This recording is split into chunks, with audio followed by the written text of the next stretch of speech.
Hi, good afternoon. I'm Steve Lauteret, the president of McDonald Hopkins Government Strategies in Washington, D.C., which we all know is a wholly owned subsidiary of McDonald Hopkins, a law firm located in 7 cities across the United States. Today we're going to begin a series that we hope to do quarterly with the people who are actually making the decisions in Washington on matters that concern you and your businesses. Today we're going to be joined by Pat Tiberi. Congressman Tiberi is the chairman of the Select Revenue Committee on the Ways and Means Committee, the tax writing committee in the United States Congress. He's in his 7th term, and he will be discussing with us the 55 tax extenders. Some of them are a little unique, like racehorses, NASCAR, and rum, but some have real life consequences to the businesses that you represent or operate, including Section 179 depreciation, home mortgage interest, and so forth and so on. 55 of these tax provisions have or are about to expire, and the person that will be responsible for determining which survive and which don't survive in the House of Representatives is Pat Tiberi. So we want to thank Congressman Tiberi, and he and Chris Barron are going to talk to you. The only proviso is that because we are live from Washington, D.C., the congressman has a series of votes that are scheduled to start maybe at about 1:40 in the afternoon. So this program may be truncated as we pull him up out of his chair. So Chris, it's over to you. Congressman Lauteret, thanks for that introduction. My name is Chris Barron with McDonald Hopkins Government Strategies here in Washington, D.C. We're pleased to be joined today by Congressman Pat Tiberi. Thanks for joining us, Congressman. Thank you. The question of tax reform is something that we've talked about a lot here in D.C. over the last year and a half. And before we get into the question of the tax extenders, can you briefly tell us kind of how did we end up in this point? I mean, there was a lot of energy and enthusiasm around the idea of a comprehensive tax reform package, and apparently that's not happening. So as you know, we haven't had comprehensive tax reform since 1986. And since that time, there have been a number of provisions added to the tax code, some permanent, some temporary. And the temporary ones that have been extended, some over and over again for 30 years, like the R&D tax credit, have now been called the extenders because they get re-extended. And so both the extenders and comprehensive tax reform were put on by the chairman of our committee, David Camp from Michigan, who's retiring at the end of this year, were put on the path of let's extend the extenders no more. If they're good extenders, let's make them permanent. And then let's also try to do comprehensive tax reform, both corporate tax reform and individual tax reform.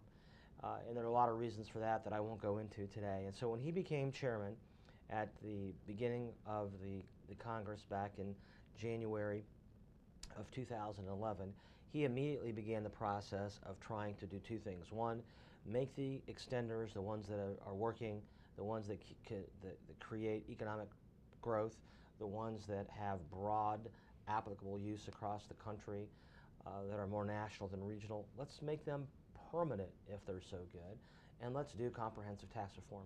So he put me in charge of doing extenders. We had a number of hearings on extenders that last session.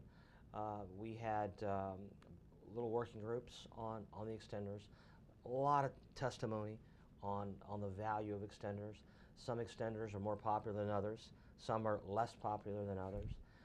And we came to a close at the end of summer of 2012, last day of August actually, when I walked off the House floor. The Senate had surprisingly done an extenders package, even though an extenders bill hadn't been introduced. And so in August of 2012, the Senate extended all the extenders. And they did it in concept. No bill, no piece of legislation, not on a napkin, not a piece of paper like this. They just did it in concept. We were kind of shocked. Then the election occurred. The Senate remained Democrat. President won re-election. House stayed Republican. And we were just kind of all like in a paralysis. Not only were the extenders expiring at that point in time, you may remember, we had all the Bush tax cuts expiring as well. We had this fiscal cliff coming. And so what happened at the end of December of 2012, on January 1st of 2013 in the House, is the Vice President Joe Biden, the Senate Minority Leader Mitch McConnell came up with a fiscal cliff deal. that extended most of the Bush tax cuts for most Americans, and they lifted the extender's conceptual markup, because we didn't have anything that we had voted on, and extended everything for 2 years, retroactively, by the way, which is kind of the narrative that always happens around here. We get stuck in a narrative, and then the narrative becomes what happens. And so those extenders all expired at the end of last year. And so now the narrative in Congress is, well, let's just extend the extenders after the election, all of them, for another 2 years, retroactively to the beginning of this year. We're trying to stop that narrative. And we can stop it by doing it differently, which is what we're doing right now. We are going through those extenders and passing ones that we believe have been demonstrated to improve economic growth, for instance, utilized by a lot of Americans, and we have made them permanent in the House. The first one was the R&D, the Research and Development Tax Credit, which has been around since the early 1980s, extended multiple times, not paid for, which is an inside the beltway term that we can talk about if we have time. So we passed that with bipartisan support. It now goes over to the Senate. A bill that I co-sponsored, or that I sponsored, that I wrote, deals with expensing for small businesses. So Section 179 is a law that came into existence before I was born in 1958, and it has been beefed up at times, and now called an extender as well. And it was beefed up about 3.5 years ago, and that expired. That beefing up of that expensing provision expired at the end of December as well. And essentially what expired was $500,000 that you could write off for your business of investments up to $2 million. So for a farmer, a tractor or a combine, big deal. We know it creates jobs. It allows small business owners, farmers, to reinvest in their business. That went back to the original level at the end of this year to $25,000 of expensing that you can do. Obviously, you can't buy a tractor at $25,000 and expense it immediately. So we believe expensing has a history of improving the economy, creating economic growth, allowing businesses to reinvest in their businesses, particularly small businesses, has a history of a ton of bipartisan support, and we passed that bill last week. Unfortunately, the president has issued a veto on the bill. We believe there's strong bipartisan support for this. So let's get it done now. So retroactive in December to the beginning of January doesn't allow any small or large business to make any sort of decisions. So 2 follow-up questions to that. Yep. One, how likely is it at all that the Senate is going to follow suit and make some of these important Right. tax provisions permanent? Secondly, if that doesn't happen, Yeah. what is there still a possibility to get this done before the November midterms? We hope so. So the Senate has passed a bill extending everything for 2 years, actually throwing in some new extenders that they created back in the spring. They had hoped to have it on the floor. They have not put it on the floor yet. We hope that they do that sooner rather than later so we can go to conference committee. The old schoolhouse rock, how a bill becomes a law, we'd like to go back to that. House has a position, Senate has a position. Let's compromise between the House and the Senate. Maybe have a handful of these that become permanent, get them off the charts, get them off the deck, and maybe even get a handful that aren't as widely popular, that aren't being as utilized, get them off the books as well and allow them to expire. And the rest, allow them to be extended for 2 years again. But the sooner we do that, the better it is for the actual purpose of that provision of the tax code. So if you follow the narrative is, let's just wait till after the election. But people back home look at you like you're from Mars when you say that, because again, these provisions have all expired, and you know, there's not a lot of faith that Congress is, oh, trust me, we'll do it in December, right? There's just not a whole lot of faith for a tax director or a CFO or a small business owner.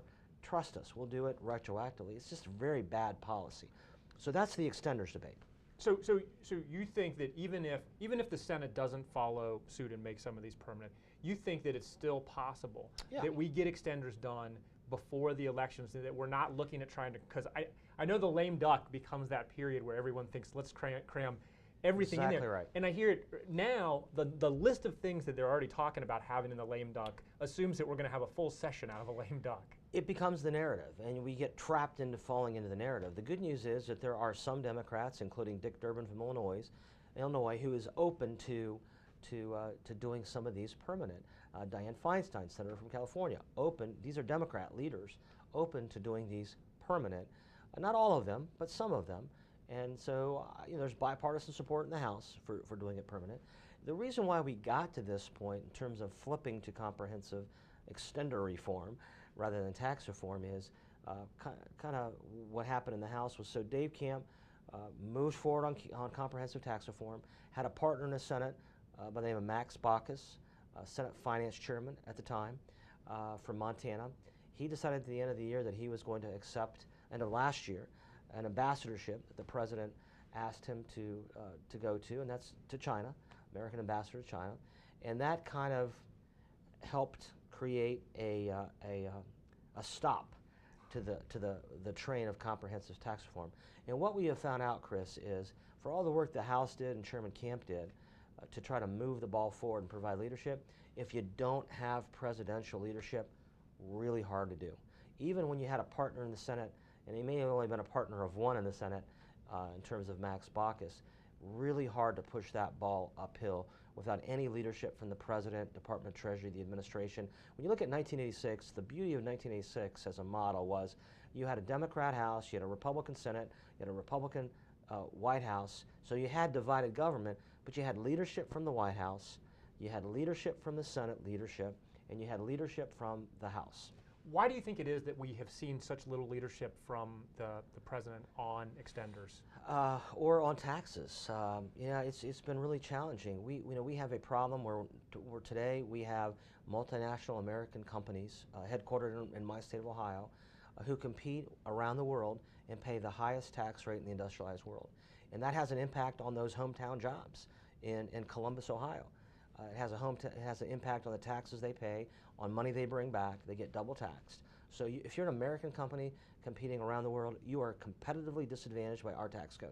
We need presidential leadership to provide some sort of incentive for us to change the tax code for them, because we're losing American companies abroad.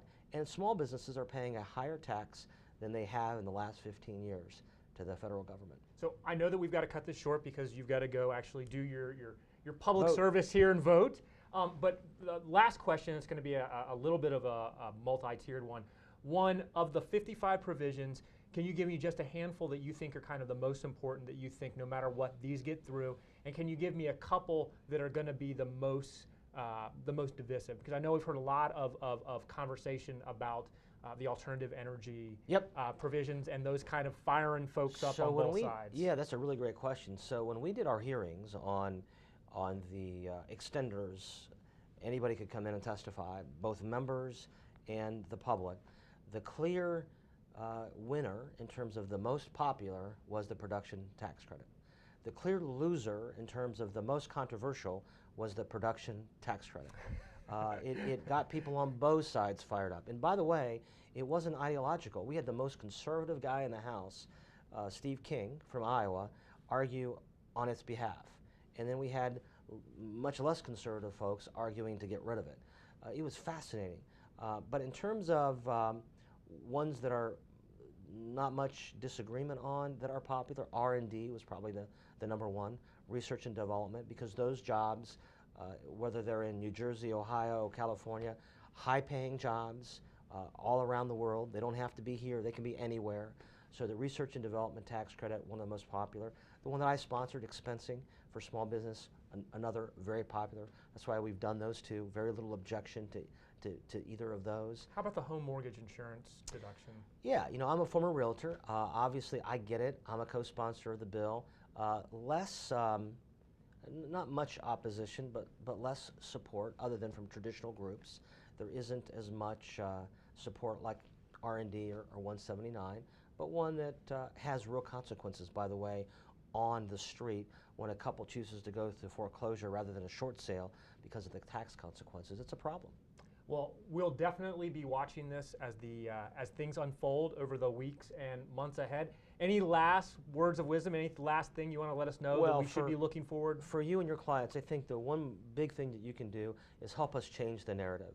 When a guy back home looks at me like, again, I'm from Mars because I say we're doing this retroactively, the sooner we do this, the better. and your clients can help convey to their states, their U.S. senator, their member of Congress, hey guys, these things expired. You need to get with it, get this going, change the narrative. Don't do this after the election. Do it now. Do it soon. Do it before the election. Yeah, most families and most businesses don't do things retroactively. Exactly right. Congressman Tiberi, thank you very much. Thank you.